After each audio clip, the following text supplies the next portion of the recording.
Hello!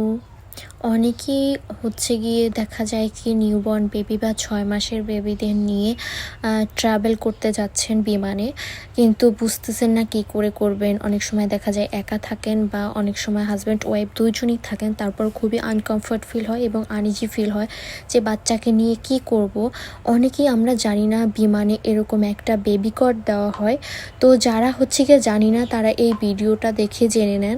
কারণ গিয়ে এই নিউবর্ন বেবিদের নিয়ে এটা অনেক অনেক কমফোর্টেবল এবং অনেক সুবিধাজনক।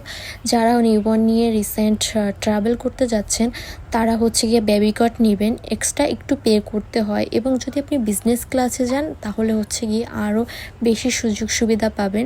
তো আপনারা যেখান থেকে যে এজেন্সি থেকে টিকিট কাটবেন সেখানেই আপনারা গিয়ে আলাপ করবেন যে বেবি কট কী করে নেওয়া যায় এবং কীরকম কী প্রাইস পড়তে পারে।